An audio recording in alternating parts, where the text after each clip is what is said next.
Oh, goody, it worked on the first try. Hello everybody, welcome to the first video of the Let's Play of Gundam 0081. So we're going to start with Federation, and here's the intro sequence. Yes, I did in fact subtitle these videos. Kinda. I'll mention it here and I'll mention it in another video, but the credit for a lot of the subtitling goes to Masahiro64yt and MichikoZaku, both YouTube users. And what I did was I basically took the subtitles that they had done and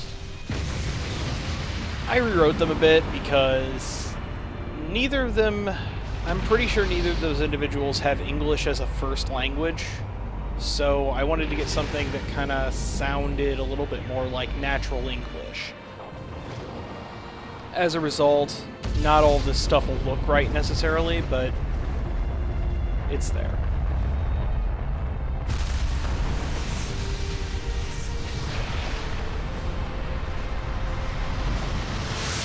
And that's what's up in Australia. So, this is the basic plot of the original Gundam series, boiled down to its most incredibly basic form.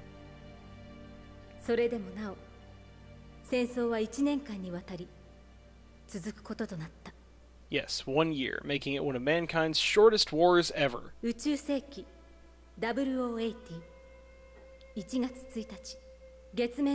not even really a full year, it's actually 363 days, so yeah.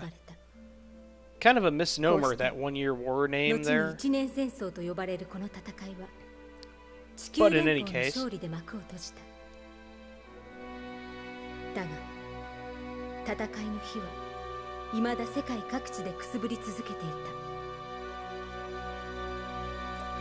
at a loss for what to say during this opening sequence. Can't think of anything funny. Oh well. How about we get into the gameplay? Ah, crap, more cutscenes.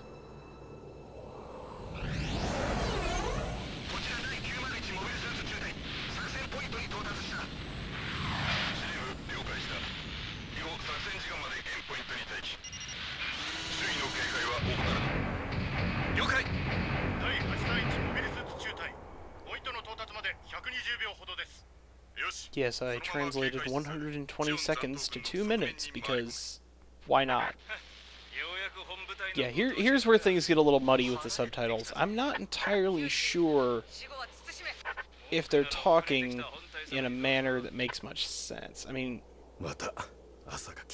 earlier we saw a time that said 5:30, but in a little bit it'll tell us something along the lines of the operation starts 2100 hours, which is 9 p.m. So I'm not entirely sure what we're going on here. I assume the 5:30 is like Federation Standard Time, and then 2100 might be the local time, which kind of makes sense. I haven't looked it up on a chart or anything. Federation Slurpee.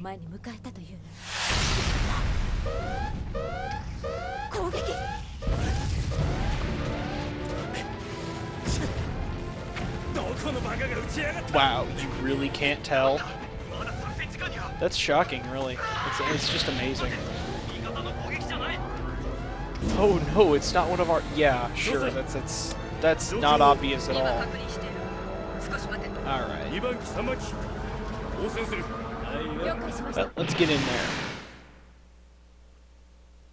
So, in case you didn't notice at the very beginning of the video, I am playing the game on hard mode, and it's not really kidding when it says hard mode.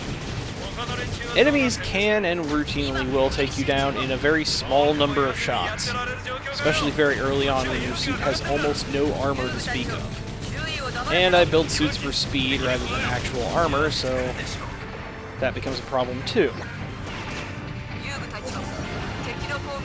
You also don't really get any extra ammunition in the early part here. But you're mostly fighting things with 2 machine guns, and then there's some enemies with bazookas, which are the things you really don't want to hit you, because they will kill you in about 2 hits. Yeah, the game doesn't mess around on hard mode.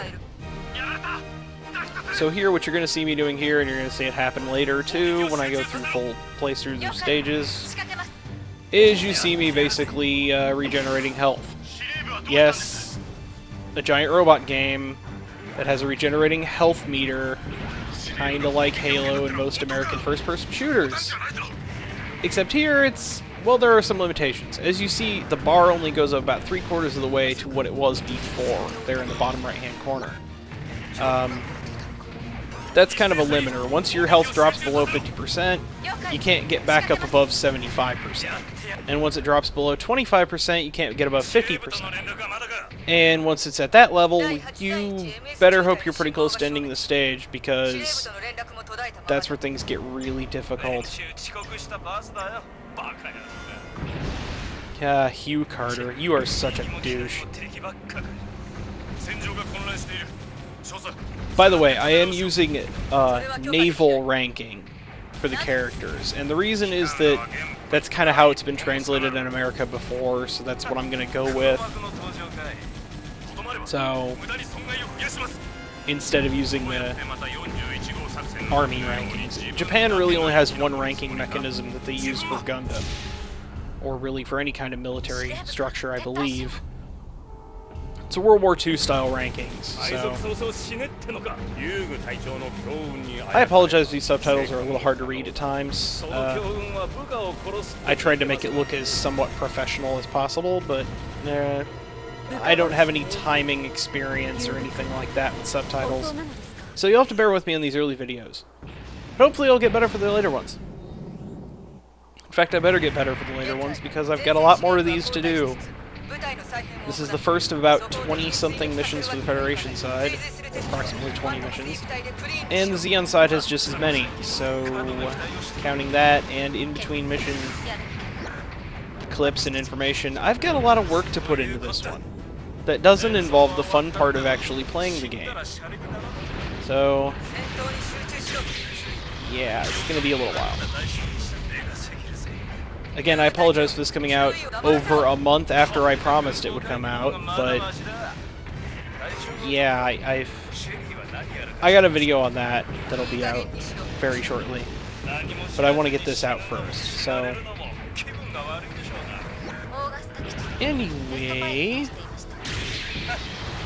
Here I basically just melee these things because I don't want to try and bother shooting a machine gun. And I'm not exactly in the best shape at this point. I want to save my machine gun ammo for the more difficult enemies. Things that can kill me more easily. Or for the tanks that you'll see later. By the way, you'll see that I stopped doing subtitles at a certain point. I'm not going to subtitle all of the in-battle chatter because a lot of it repeats and isn't really story relevant. And at the same time, it's going to get really, really hard to get all this stuff done at a decent pace anyway. So, I'm translating the stuff that's mainly really prevalent to the story when I can find it. Other than that, I'll translate what I can, but it's just... And by translate, I mean I take what's already been translated and then rewrite it, so... The goal is to just get a story that makes sense to an American audience. So... Don't know if that's even really possible with Gundam. Unless you're like me and absolutely, it's like, eat, sleep, and breathe Gundam, almost.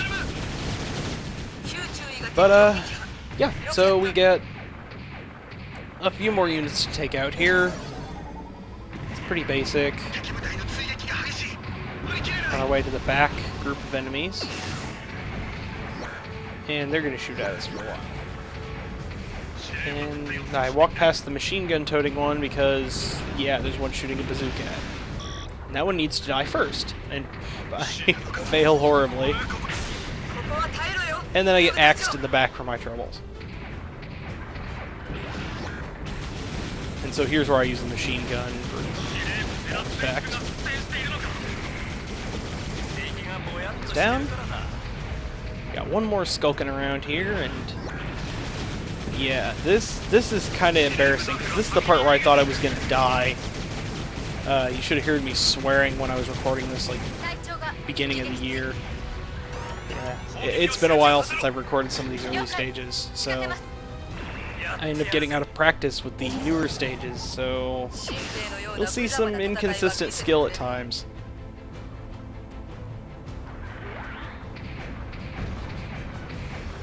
So here I'm just waiting for the tanks to come around here, and I have to say, honestly, these tanks are always more impressive in other Gundam games than this one. Magella-top tanks usually turn out to be some of the more dangerous enemies, like in Zeonic Front, but here they're honestly fairly pathetic.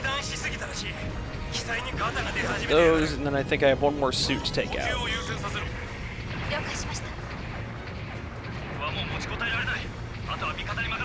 My allies are doing an okay job actually keeping themselves up and running for the most part, except for the one that's down right now, I think.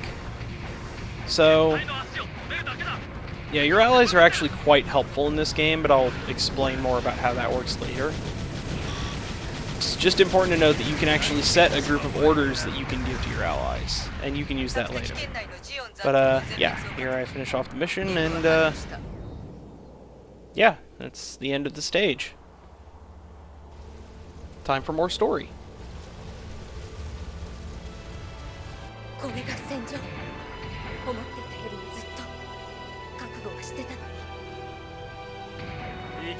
Yeah, I think I really enjoy what I did with the dialogue for this guy. It fits really well.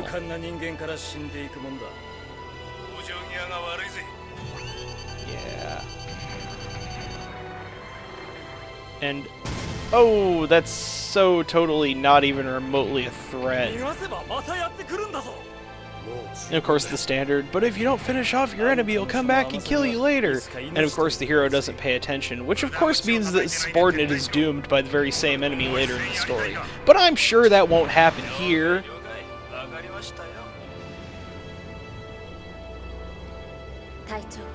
I really don't know how I was wanting to write that line. It doesn't...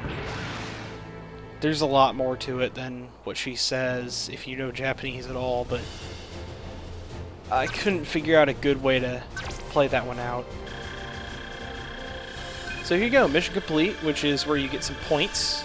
You can spend your points on parts and upgrade stuff later.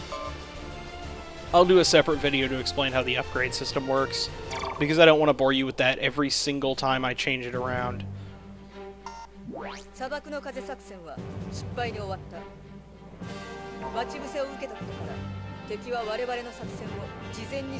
Wow, an ambush means that they knew ahead of time that we were coming?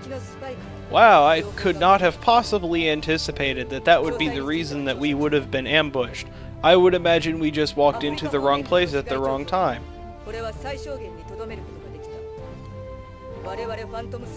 That's right, I'm awesome. Yes, Commodore Godwin. That's where it really becomes obvious that these are naval ranks.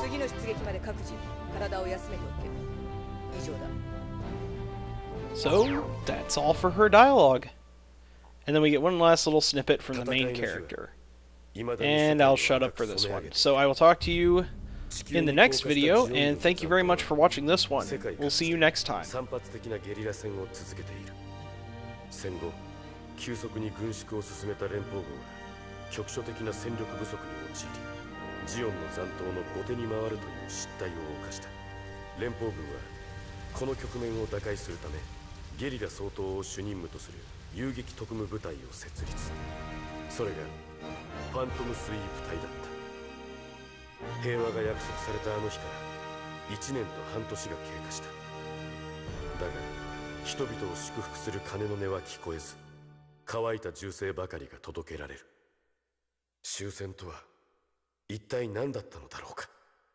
一年戦争が亡霊のように世界にのしかかっている。